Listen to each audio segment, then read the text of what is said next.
Hey everyone, welcome to another episode of the Hardware Podcast. My name's Jackson Danner, alongside my good friend who just got married, Omar Borja. He is back from his mini moon. Got to get the ring. You mentioned that the ring's on the table all the way. Gotta get the ring. Take. Oh man, oh come on, man, come on! I One know. week and already took the ring off. My gosh. Oh man, it's just on the table. Don't listen. Coming back from his mini moon where he saw a spectacular army victory. Omar, any highlights that you want to go over? Yeah, Jackson, it's just great to be back. I'll be back out again next week, unfortunately, because duty calls. I feel like Angelo Bertelli in the 1943 Heisman season, he won it only playing 6 games after being drafted to the Marines. Duty calls and the military calls. I'm missing a couple weeks from hardware, makes me sad. But highlights, I mean, I tagged you in the tweet, Jackson, earlier this week about Matthew Rhodes being AAC Special Teams Player of the Week without accumulating a single special team stat as a holder just because he had a fake field goal touchdown.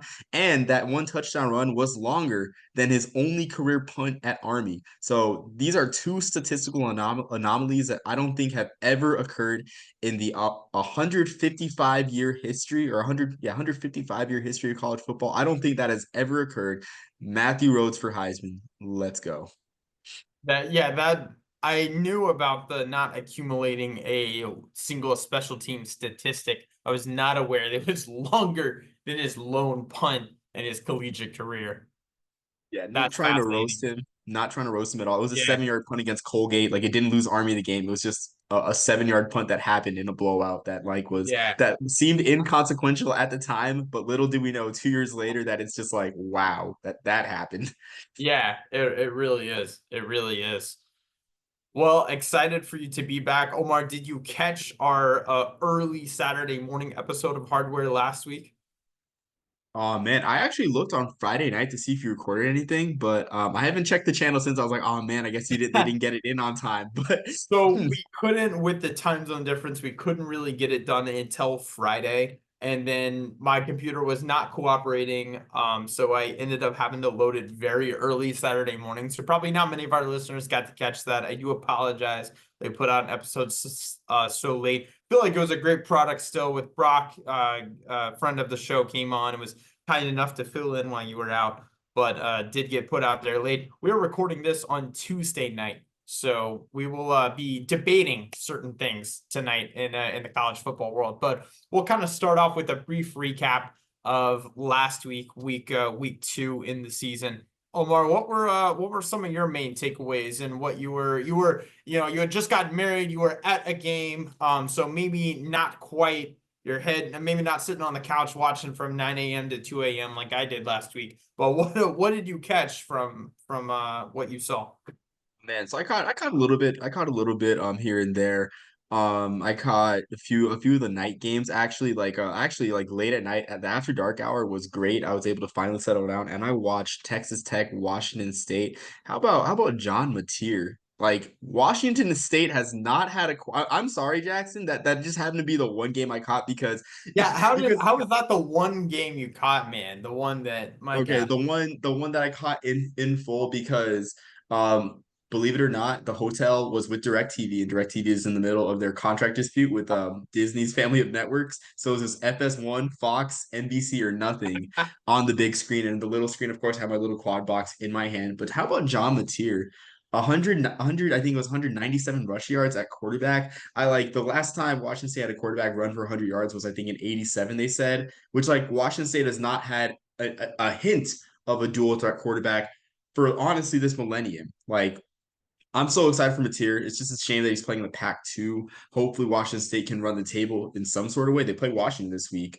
So that was one big takeaway for me when I was able to see. Of course, I was able to see the end of NIU Notre Dame, which everyone was talking about, which we're going to talk about more as part of our discussion. As well as like takeaways. Um, Honestly, just do like being on the AAC beat with As for Football. Of course, I pay more attention to the AAC now. Um, I have to say, like the ULM UAB game, like and UTSA Texas State. Talk about two jaw-dropping results. Like first off, the Trent Dilfer experiment. I don't wish any ill will on UAB fans, but why would you not hire in-house Bill Clark's staff? back in 2023. Like why wouldn't you hire in-house? And of course, Bryant Vincent now coaching ULM like beat the brakes off of the Blazers 32-6. And then UTSA, Texas State. I don't know. Were you expecting that, Jackson? I was expecting Texas State to win, not as convincingly as they did.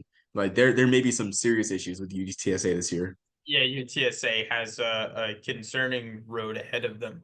One of my main takeaways in the games I watched was from Arkansas, and it reminded me a little bit of the kind of like the Virginia Tech loss, how they really beat themselves against Vanderbilt in week one. Arkansas had an unnecessary roughness that erased what was going to be a third and long. They had just a general lack of execution in the first half. They went into the first half leading 21-7, but they had outgained Oklahoma State 351 to 77 yards, which is a huge difference. You would need more than a 2 touchdown lead for that. And then they had 18 first downs compared to 5 first downs. They had 2 missed field goals, including one in overtime, obviously. And they allowed a sack to be pushed out of comfortable field goal range that maybe would have been the one that could have won the game earlier in regulation. So just a litany of issues by Arkansas that concerned me, and the schedule's not going to get any easier. Yeah, I mean, honestly, yeah, for Arkansas, it's just funny because it's kind of hard to tell with the SEC. Like with they really are. I mean, I'm not gonna say like the best. I mean, yeah, sure, I'll say the best instead of getting attacked. They're the best conference really in terms of strength. So like we're not really getting much. Like Vanderbilt could end up You not really going to a got some bowl. hot takes on this show, Omar.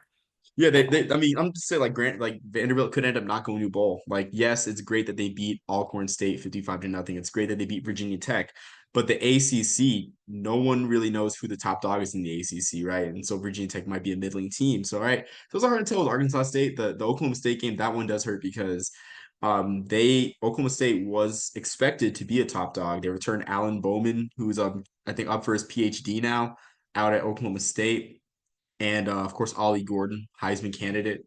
Hopefully, as a lot of running backs, but yeah, you're right. It doesn't get any easier, and I feel like the SEC there might be some scheduling collusion because in doing some investigation, a lot of teams that are in the top 10 have mysteriously easy paths. Like where they only play 1 or 2 games that are like against Georgia or Alabama. So I'm just gonna leave that there. But I haven't looked at Arkansas' schedule, but I got a feeling that they have a tough draw like with the rest of the conference. They do have UAB this week, Yeah. which I find it ironic that we just talked about them. But let me look at the rest of the schedule. Yeah. So I mean, honestly, like Oklahoma State though, I'd be concerned. Actually, I don't even think I'd be concerned about Oklahoma State because I don't think anyone knows who's gonna win the Big 12.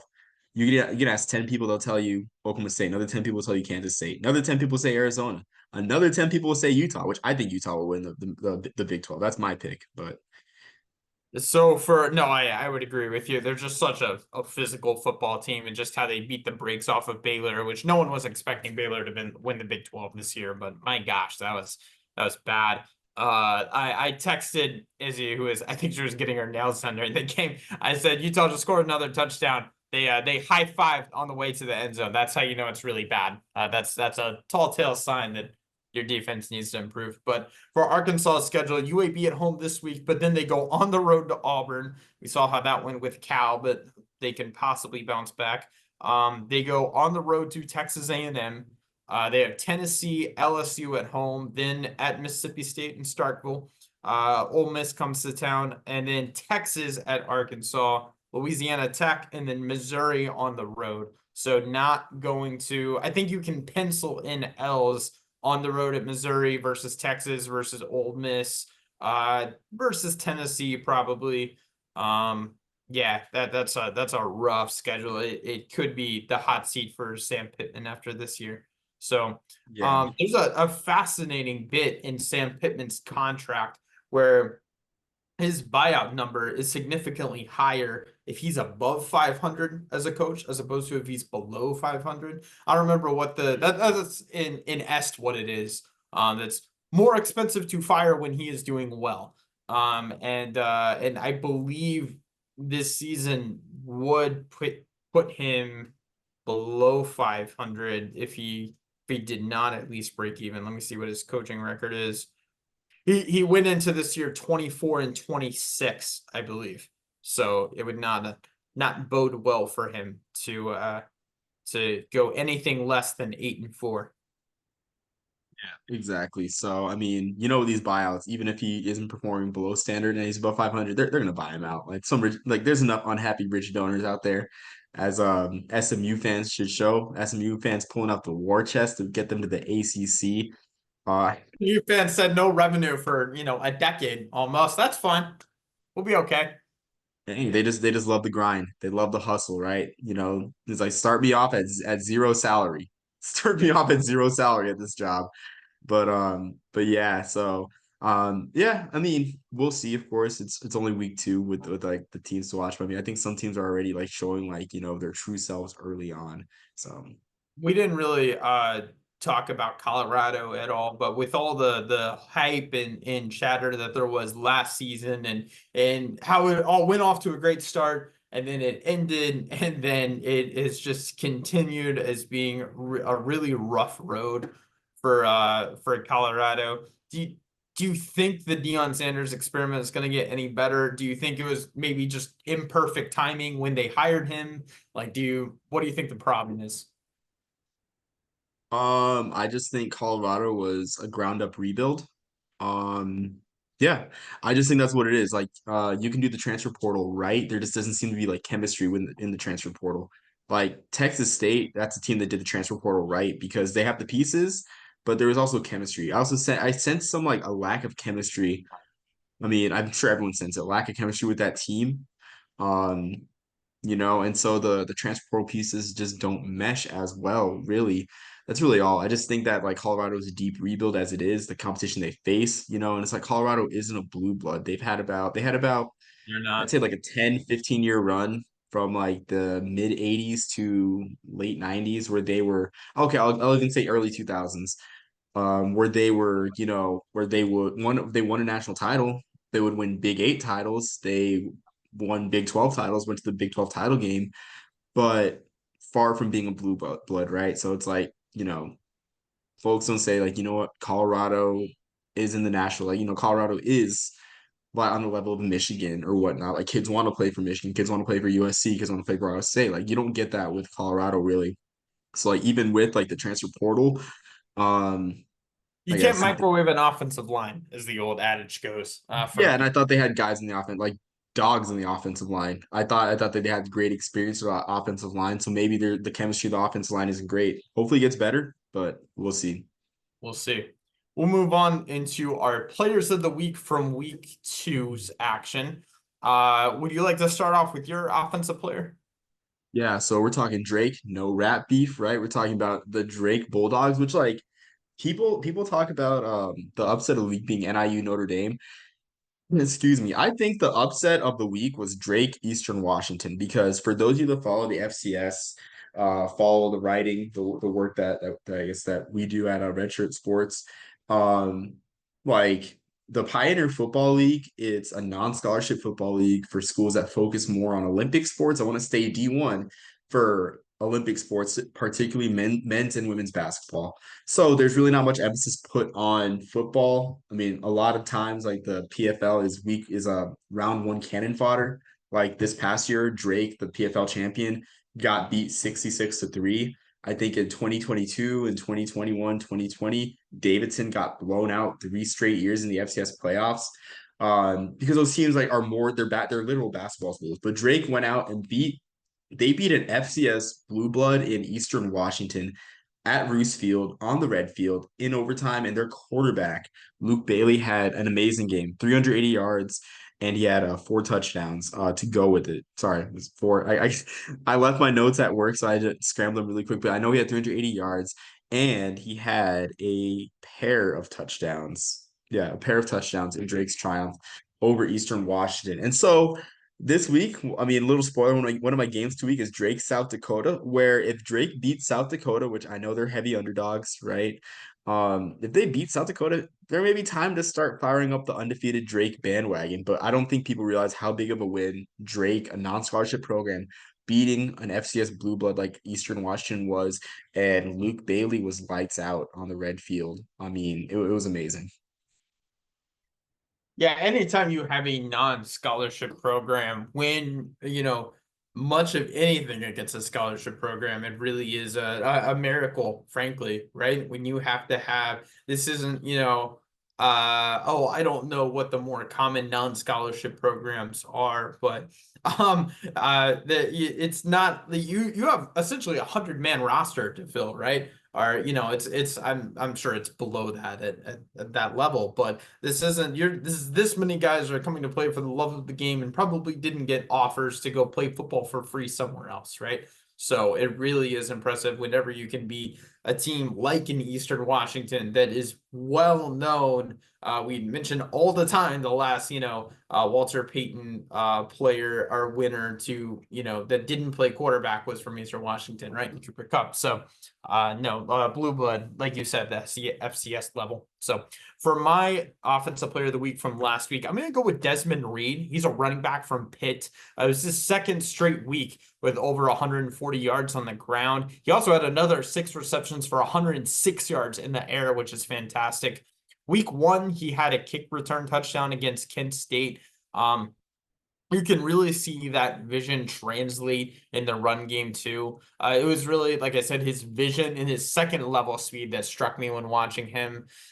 He just really has the ability to turn the Jets on when needed. Contact balance was there too when you did see him get touched, this particularly by the corners. Maybe can't shake off some of the defensive linemen or linebackers, but can either outrun or just shake off some of the safeties and corners. He is a transfer from Western Carolina. If there's one fact, like any one wow fact about him that tells you how good of a player he is, when he was at Western Carolina, he reached second team All-American by the AFCA, the American Football Coaches Association, as a sophomore, despite missing 8 games with an injury. That just shows the caliber of player he is. They only played probably 4 or 5 games, if that, and missed so many with injury, and was still second team All-American. So Desmond Reed, name to watch out for. Yeah, and that hurts a lot of our FCS viewers because man, Desmond Reed was amazing with Western Carolina, and like he looked like Western Carolina has been in the FCS playoffs. I want to say since 1984. It's been since the 80s, and Desmond Reed, excuse me, Desmond Reed was looked at as like one of the saving graces of the program.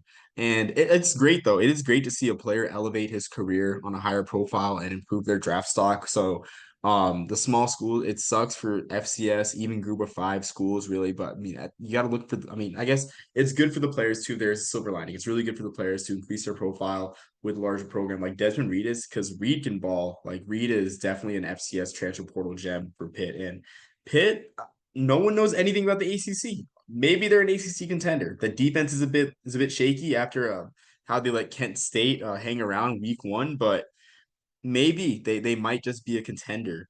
But speaking of Kent State, I'm going to talk about a Catholic school that took care of business against a MAC team.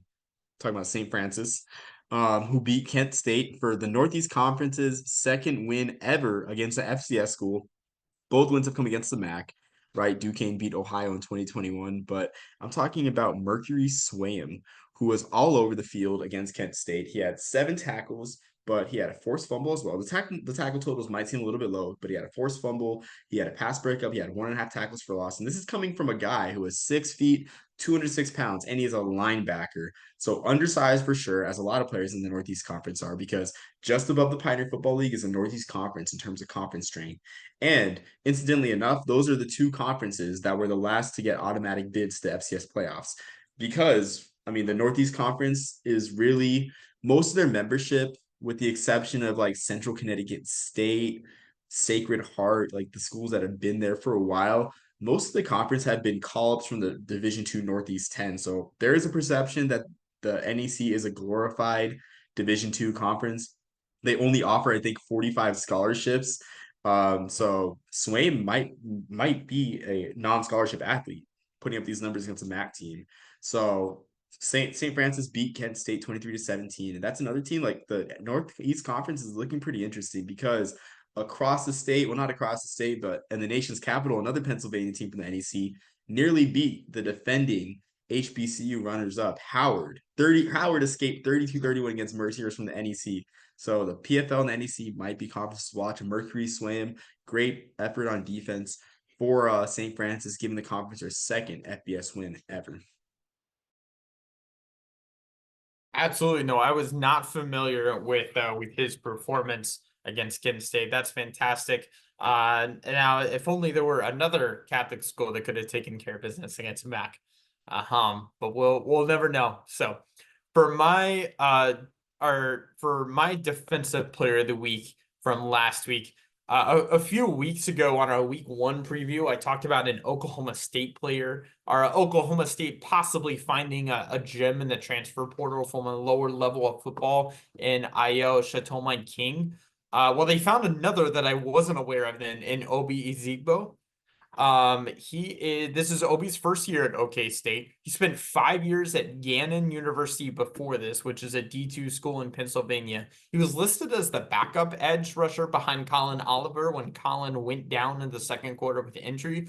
Obi came up huge in his first performance, coming, not even from the beginning of the game. He had 9 tackles, 2 sacks, 3.5 total TFLs, and maybe even more reaffirming of his success, a compliment from Mike Gundy stating, quote, "He actually played better than I thought he would," end quote, which is just such a Mike Gundy quote. But unfortunately, Colin Oliver is going to miss some extended time. We're not going to get an update on his estimated time that he'll be back on the field for at least another month or so. So this is Obi's job right now. And if he performs anything like he did last week against Arkansas, this is going to be his job to keep for possibly even the rest of the season. So just a great find out of Gannon University, and hopefully Obi can keep it up.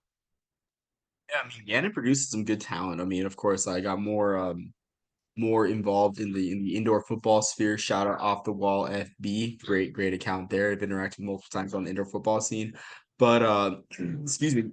Gannon was the college of Corey Curtis, the starting quarterback for the West Texas Warbirds, not Warbirds, sorry, West Texas Desert Hawks. And he actually got a camp invite to the Seahawks at quarterback, which he got cut, of course, but yeah, like Gannon produces good talent, but again, like I said earlier, like it's just great seeing these guys play and perform for more people to see. When they should have been watched all along, but there's just so much football to go around that casual fans will, stray away from D2 and FCS players. Well, Oklahoma State certainly did their homework, at least. Absolutely. Like, Great scouting department, I guess. absolutely. Omar, who was your HBCU player of the week from last week? Yeah, so I'm gonna go with co-honors this week. Out there at Grambling, I'm gonna go with Miles Crawley and Giovanni Robinson, and Javon Robinson. Which Crawley almost had a flawless game, throwing for over 300 yards and 4 touchdowns, following in the footsteps of great Grambling quarterbacks past. You got Shaq Harris, James Shaq Harris, first black quarterback to go to a Pro Bowl, and the first black quarterback to start a playoff game. Doug Williams, a pioneer that everyone knows of. I'm going to name drop a couple other great quarterbacks that Grambling has produced that you might not be aware of. Bruce Eugene comes to mind. Devontae Kincaid on the 2016 Grambling national champion team. Just great quarterbacks all around. And Crawley seems to be following in their footsteps. And four of those passes that he threw were caught by Javon Robinson, who is a soaking wet 5'6", 180 pounds, had 4 catches for 151 yards. Yes, this was against Tuskegee, but just a great performance all around that deserves recognition. And I will say, I really wish that Grambling Tuskegee got more attention beforehand, because you talk about two brand name schools in the HBCU world. This is like the equivalent of, honestly, like I'd say like Notre Dame, Michigan, right? You got Grambling, the Notre Dame of black college football, or probably the Michigan of black college football, the name that everyone sort of recognized. I'd say Notre Dame, actually, Notre Dame black college football. And then Tuskegee, a great, maybe it's Notre Dame Stanford. Tuskegee, a great academic institution founded by Booker T. Washington. These teams have played, I think this was their first meeting since the 1940s, these two great brands. And I had my dad in New Mexico, texting me about watching it on HBCU Go, which is a great free streaming platform that airs games every single week out of the SWAC, the SIAC, the SEAC, and the CIAA. Just a great platform of free college football. So if you're looking to save money, tune into HBCU Go for these Black college football games. But it was just great to see that game, honestly. And it is great too because my dad was gravitated to Grambling because when you think Grambling, you think Charlie Joyner, you think Buck Buchanan, you think Tank Younger. Man, so many greats for Grambling, right? So it's great. It's great to know that Grambling still is a brand name in this day and age. At least my dad. My dad's in his early 60s. So I mean those names that he grew up with, like, you know, he probably remembers those names more than the people watching this podcast. Probably. But you know what? They still, regardless of where you are on the timeline of viewing Grambling football, they still play there, right? Still plenty of history. So for my HBCU player of the week, I'm going to go with Carl Vainsky Decius, the cornerback from Morgan State. He's a wide corner. I didn't see him play much in the slot. But so far in the year, he has 1 interception, 2 pass breakups, 6 tackles.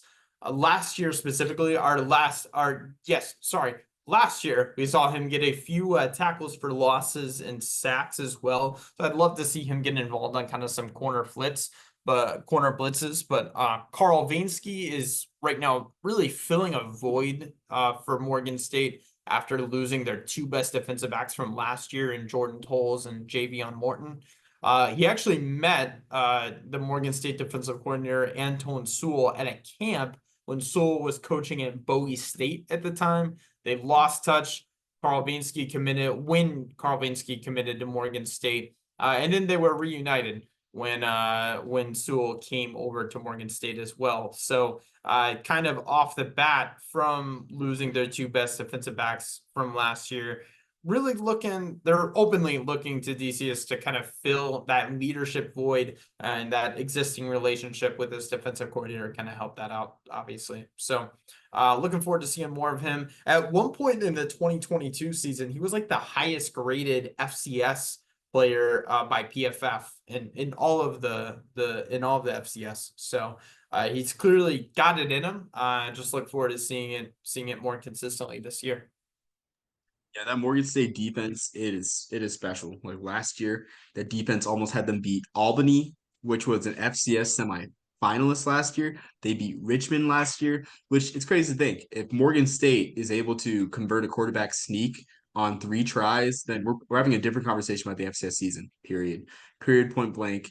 Like maybe Albany doesn't get a seed, maybe they're not playing Idaho. And But we it's the offense. Oh, sorry. Oh, I was just gonna say, and I talked last week. My HBCU player of the week last week was just the Morgan State running back room. With how fantastic it's running back by committee, and we talked about how they've got like literally 5 different backs that have made some sort of impact on there, right? So that's been really fun to watch. And what is a great run game and a great defense? It's complementary football, right? And you can win a lot of games with that. So. Yeah, exactly. And like the thing is, they only scored 9 points. Like the defense was great against Towson, allowing 14 points with UMass transfer Carlos Davis at quarterback for Towson in the Battle of Greater Baltimore, but the offense only scored 9 points. So here's hoping that Morgan State can figure out the offensive part because that defense is special. They're gonna need that defense to step up against Walker Howard, against Walker Harris, who had a great game in the Orange Blossom Classic for North Carolina Central. So I mean, the defense has always been special though. Like you say, highest rated player on PFF. I'm not surprised, honestly. I'm not surprised. Just knowing how special that defense is. No, absolutely. So for your games of the week to watch, what's your first one that you're gonna put on? First, I wanted to talk about, I guess, like a couple of before we hit games. We wanted to ask your thoughts now about Group of Five running backs, right? Because like I said on the podcast before we went live, Jackson, it's like I'm tired of talking about quarterbacks, right? We can talk about quarterbacks in late October, November, do the usual thing with the Heisman, right? Where it's best quarterback wins. But for now, I like the group of running backs and the group of five that I think have legitimate paths to at least New York. really, namely Antario Brown, who had 225 all-purpose yards against Notre Dame, had that gnarly 83-yard touchdown against the Irish, which was Northern Illinois' only score. Talk about a Heisman moment. He's got it. He's got a Heisman moment on NBC against Notre Dame. 225-yard performance. He's got other great games. He'll have midweek Maction to help him get viewers, honestly, and get attention. He'll have another game against NC State. So I think the path's there. Should NIU go 13-0, go to the college football playoff with 2 Power 5 wins, and Antario Brown rushes for, I'd say, 1,500 yards, 2,000 all-purpose yards, maybe 500 yards receiving. I think the path to the Heisman's there for him. Ashton Jeanty needs no introduction. Like Ashton Jeanty is just having an amazing year. I legitimately think he's gonna run for 2,000 yards. I really do. So I want to know your thoughts, Jackson. Like, is this September Heisman? Is this just like, are these guys September Heisman winners, or is there legitimate smoke for Jeanty and Brown? Well, on the bigger scheme of things, I think if you are going to be a non-quarterback that wins the award, you need to start your campaign to legitimately, be in the Heisman running in September, right? You're not going to see someone pop up. I can't think of any recent non-quarterback finalists that we didn't really know his name until October or November, right? You gotta come off the bat early or come off strong early. You will also have to have a Heisman moment and a path to get to New York, like you mentioned. And I think Ashton Jeanty specifically does. I think his Heisman moment was setting ridiculous records in very early on in the year, and he would just need to continue with that just insane production. I think as far as for any Maction running back, I don't know if there's a path for that as much as I love Tuesday and Wednesday night Maction. Unfortunately, that is that the Heisman voters are not the target audience of Wednesday night Maction. That would be us, Omar, and unfortunately, we don't vote on the Heisman. So that's my response to that. But I think Ashton Jeanty absolutely could, if he continues just ridiculous levels of production like he's had thus far, I think he possibly could. Yeah, and keep in mind too, for Heisman moments, Boise State has a noon game on Black Friday against Oregon State, which could have some playoff implications. Excuse me, because I know I'm getting so stuffy in the I throat, mean, but you could argue I'm not a win would have been much better, but I mean, what a yeah, great game against Oregon, right? And Andrew Siciliano on the call on NBC doesn't get much better. Peacock. Um, Yeah, no, sorry, no, I just had to say because that probably hurt his campaign a bit, it being on Peacock. Um, oh, was it on Peacock? I didn't even it was, realize. yeah, it was on Peacock, Oh yeah. my gosh. So I watch the NBC games on Peacock typically. So that makes sense. I didn't realize there was a difference. That's my apologies for the misinformation. Twitter community notes, tag me if you need to. No, it's all good. I didn't mean to cut in, but I just think that's like actually a big part of it, I think too. Or it's like It is. I don't think a lot of the people in the country were aware that he did that until that he did what he did against Oregon until the next morning, which is a shame because like Boise State, Oregon, like Boise State's like probably I'd say like definitely a top 3, top five brand in the group of five at least. I'd put them behind the service academies really just because like the national audiences service academies get like but they're top 5 brand and it's a shame that game was put on Peacock. Like what I don't know what they were doing there, but instead we got to see Dylan Raiola run around and act like it was Patrick Mahomes. That's I guess America won, right? Like that's cool. Like I'm just gonna leave that there. I mean about Raiola, he's doing good things, but the whole Mahomes bit's kind of creepy. Not gonna lie, it's It's kind of dude, creepy. so what really got me, and we're going way off topic here, but what really got me was him running down the sideline and someone put a side by side of him next to Mahomes.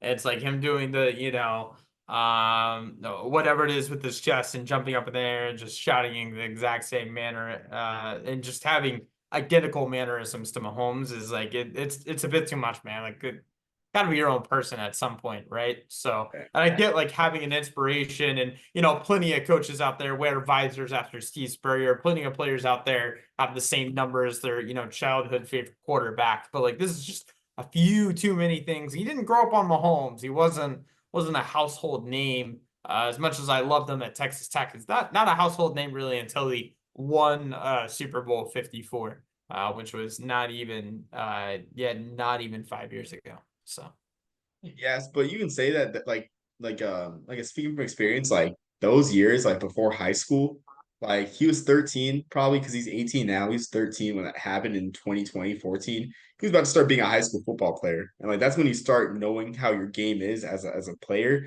So it's like it's kind of crazy. It's like you understand him modeling his game off Patrick Mahomes because that's like when you model yourself as a player. Like for me, like being a special teamer in high school, like that's when I like looked up to guys like Matthew Slater, Steve Tasker, like being a special teamer, like and wanting to emulate those guys. I didn't emulate their mannerisms, yeah, but it's like you're that's right. what I modeled my So I game off. forgot because he transferred, right? So I forgot that he was only 19. I just looked it up. You're right. Or no, he didn't transfer. He was, I don't know why I thought he was a transfer from somewhere else. Anyways, yeah, we're getting way off topic. He committed to Ohio State and then decommitted in okay, makes sense. Sorry about that. Just had to look it up. Yeah, so I Uh guess now we can For my first game of the week to watch, I'm actually going to go with a handful of games that I can't talk about. I can't talk about any one of them without talking about all of them. How fantastic is it that we have all these rivalry games seemingly randomly in week three, right? We have the Apple Cup, which I already mentioned, Washington versus Wazoo. We have the Civil War, Oregon versus Oregon State. We have the Backyard Brawl, West Virginia Pitt, the Rocky Mountain Showdown, Colorado versus Colorado State, which was obviously such a thriller all the way until 1 in the morning last year. I'm excited for all of them. Gonna enjoy all of them. I think the one that I could be most focused in on is Oregon traveling to Corvallis. They struggled in week one versus Idaho at home. They didn't look great against Boise. Definitely not dominant. This could be a very tricky game against an Oregon State team that belongs to the only undefeated conference left, the Pac-12, with two teams. that's a good one. I mean, like, so these rivalries, though, I think the thing is, like, with half those rivalries you mentioned, like, they're ruined by conference realignment because like these games should be at the end of the year, but they're just They bring them. should be at Yeah, the end of the year, but hey, you know what? I will take Oregon State in September if I can't have it, on Thanksgiving weekend, right? So yeah. I'll take it at some point. It's better than nothing.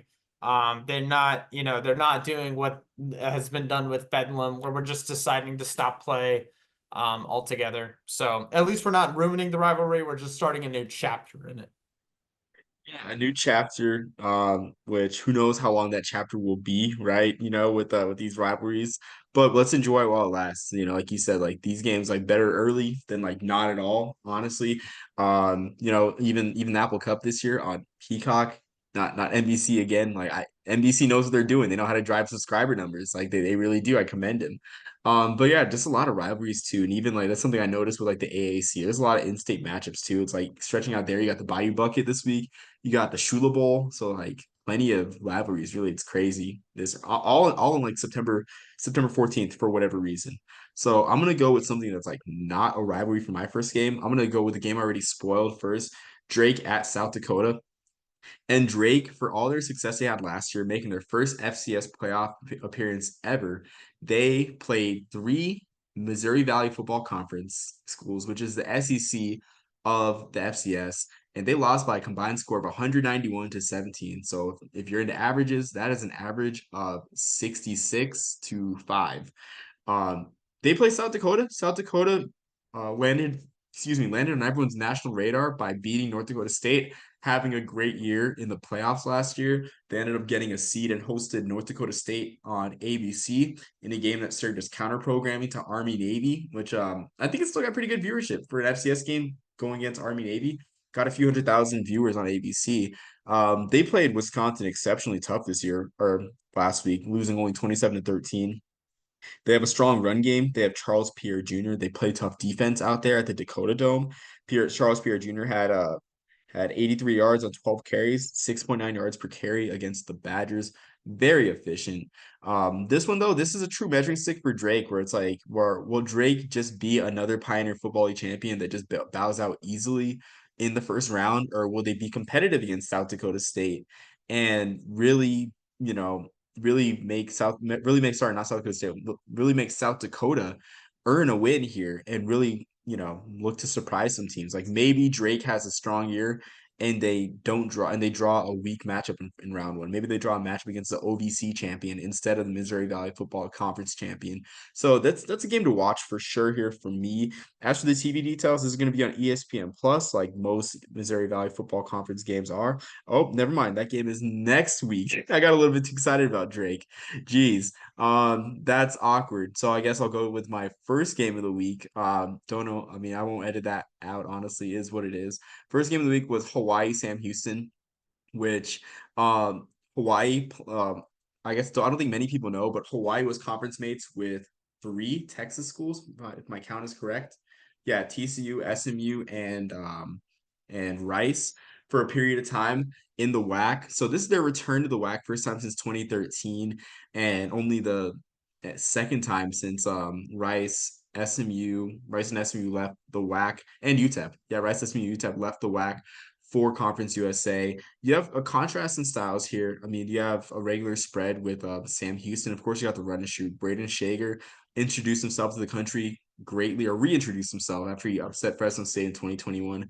Reintroduced himself against UCLA. You have the high flying pass offense with Hawaii, strong defense there. Sam Houston had beaten Rice in week one in a game that surprised many people, and they dominated Rice. They beat them by 20, 34-13. And Hunter Watson is a dual threat quarterback to watch. But I think what's interesting here is if Sam Houston wins this game, I think you might be able to start firing up the Sam Houston Bowl bandwagon because they'll be 2-1. They'll be playing in Conference USA. A lot of Conference USA looks weak this year. Excuse me. Like a lot of Conference USA looks weak. I mean, Kennesaw State looks like an easier game. Jacksonville State looks significantly weaker. New Mexico State, they're definitely weaker. I mean, they're still a conference contender in my eyes, but you might start being able to fire up the what do you call it, the Sam Houston bowl bandwagon with a win against Hawaii here. And that game is on 6 Central Time on ESPN Plus. My mistakes in the first game. Totally my Oh, mistake. you are good. You are good. Yeah, plenty of good games on ESPN Plus, which if you have like Sling or something like that, it limits how many games you can watch at once. ESPN Plus is a great backup option. So for my first full game of the week to watch, right, that I'll be expanding on. Now, Albany at Idaho. It's a kind of a fun game to watch for me personally, as my brother-in-law Jake is a freshman at Albany, which is awesome. I also don't know if there's a more fun venue in FCS than the Kibbie Dome itself. So, now I already talked the last week about Idaho's defense, specifically Keyshawn James Newby, transfer from Montana Tech that had 2 sacks in week one, another 3 sacks last week, and a forced fumble in Laramie. So, keep tuning into the show to hear players' names before they become household names, if you're interested in that. Albany's Seven McGee has 209 yards on the season as a wide receiver. He is the only receiver to have more than 100 yards for the year so far. So they have to find McGee probably early and often before Newbie can get to the quarterback in order to have a chance in this game. So this is also going to be on ESPN Plus at 4 p.m., just so you know. Yeah, that one too. That's a playoff rematch, right? I mean, Albany really turns heads by beating Idaho, which Idaho settled in comfortably into the Big Sky after moving to the FCS level. I think it was after the 2017 season, so 2018. So that one is definitely one to watch, and that's a measuring stick game for the Coastal, not the Colonial anymore, the Coastal Athletic Association. And a lot of people have seen that conference get weaker with additions like Bryant over the past couple years. Um, but honestly, like if Albany can show themselves that they can contend and honestly beat Idaho for a second straight time, it'd be great for the league. It'll be a really great time. I guess really great, not opportunity, but a really great show for the league. As for my second game of the week, to stay in FCS, Jackson, I have a trivia question for you. How many non-conference FCS wins do the Missouri Valley State Delta Devils have since 1991? Sorry, since 1992. I could not tell you. I could not tell you for either 91 or 92. They have one. They have one non-conference FCS win since 1992, and that came in 2021 when they beat North Carolina Central. This week they play Murray State. Murray State lost to another Pioneer Football League school, Butler, who Butler was really good. I want to say they were co-champions in the Pioneer Football League, but lost a tiebreaker to Drake. Or they were runners up. They were really close to winning the title and making FCS playoffs, so they're a fine team themselves. But I think if there was a time for Mississippi Valley State to end their non-conference woes, or yeah, I guess end, not really end, but change their fortunes, it would be against a Murray State squad that completed 10 to 15 passes for 41 yards last week. They were great on the ground though. They were great running the ball against Butler. I think they had about 180 rushing yards on the Butler defense. But the passing game leaves much to be desired. Like about 10 for 15, that's 66% completions, but that's 4 yards completion, much less 2.5 yards per attempt, not even 3 yards an attempt, without advanced air yard stats even in play. But Mississippi Valley State has a chance to beat. I think they have a chance to beat this Murray State team. Murray State or Mississippi Valley State does need to improve their run defense. They allowed Kalon Griffin to run for 190 yards against Lamar. But in that Lamar game, Mississippi Valley State was very competitive against a 6-5 Southland school. So I have hope that Mississippi Valley State can walk out of Murray State Stadium with a win, honestly. Um, so that one is one to watch. Let me get the networks there. It's probably going to be ESPN Plus because it is the Ohio Valley Conference and in the FCS, but definitely one to watch. And if Mississippi Valley State wins, like this will just solidify that 2024 might just be the year of the upset, like the year of the unthinkable in a lot of ways. That game is,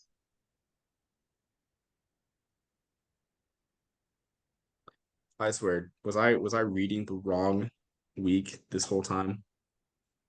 Okay. Hey, we're gonna have to recut this. We're gonna have to recut this because I don't know what I was reading. Oh, sorry, I'm reading the wrong conference. Okay, sorry. No, I'm actually right that time. I forgot Murray State was in the Missouri Valley Conference. Okay, we're not gonna have to edit that, but yeah. So that one's gonna be at 7 p.m. Eastern time on ESPN Plus. Just forgot that Murray State was in the MVFC. That takes some getting used to. Still, it really does. Yeah, it does not have a ring to it, so hard to remember. For my last game of the week to watch, I'm gonna go with some Friday night football, Arizona at Kansas State. Since Jed Fish left Arizona, they've kind of played down to their opponent so far this year. They allowed 39 points versus New Mexico. They let Northern Arizona hang on way longer than they should have. They do have a little bit of a unique situation right now on the offensive side of the ball with who I believe was supposed to be their starting running back in Ja'Cory Krosky Merritt. There were concerns raised about his eligibility, so they're just waiting to hear back on if he can play or not.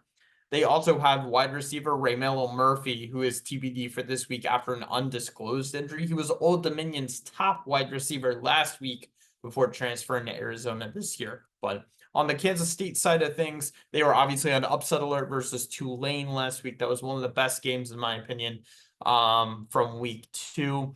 Running back DJ Giddens has been the leader of this offense so far. 32 attempts for 238 yards. They also have running back Dylan Edwards, who has 2 touchdowns on the year, but not quite 100 yards. Now, they don't have a wide receiver that's exceeding 90 yards right now. After Colin Klein left to be Texas A&M's offensive coordinator, I thought it would be kind of more of a smooth transition when they announced that they were promoting Connor Riley to offensive coordinator from within. He was the interim offensive coordinator at the Pop-Tart Bowl, and then it was announced shortly thereafter that they were promoting him to offensive coordinator. They're still struggling to find their identity on offense. There was a lot of hope going into this year with Avery Johnson. He still has 4 touchdowns on the year so far, but this isn't the high-powered offense by air that we thought it could be by any means. So, looking forward to see which team kind of steps up Friday night on Fox. Yeah, I mean, I'm excited for these Fox Friday night games. I'm excited to see the viewership in particular to see if this is just an experiment or something that Fox is going to stick with and lean into in the coming years. Of course, none of these are really marquee matchups, but the West Coast Big Ten teams are getting a burn of these. But it's nice to see a marquee Big 12, not really Big 12 game because this is not a conference game. Get some spotlight, and we might see 2 Heisman candidates go at it. Avery Johnson looks great so far for Kansas State. looks along the lines of your typical Kansas State dual threat quarterback. Very exciting to watch. Along with along with T.I. McMillan, who had the big 300-yard game against Arizona. So very excited to see how this ends up. And then very briefly, as we're about to wrap up with our games of the week, Indiana UCLA. Indiana's first trip to the Rose Bowl Stadium since their 1968 Rose Bowl team. Their only appearance in the Rose Bowl. That is on Big Ten Saturday night. So be sure to tune in for that one for the history. And as well as that, just another brief note, we do have Cincinnati versus Miami of Ohio, which will be the second to last game in that series for a long time. The oldest FBS rivalry, I believe, or one of the oldest, been played since 1888. So that being said, I know Jackson messaged me. He had some battery issues and he's frozen now. That yeah, he's frozen now. Told me he might not make it out to the outro. With that being said, thank you again for joining. Please excuse my confusion with the schedule issues. I was looking at the schedule during work at the end of the workday. And signing out for Jackson, Omar Shamborja, the Burger Bopper, and peace, love, and soul. Bye.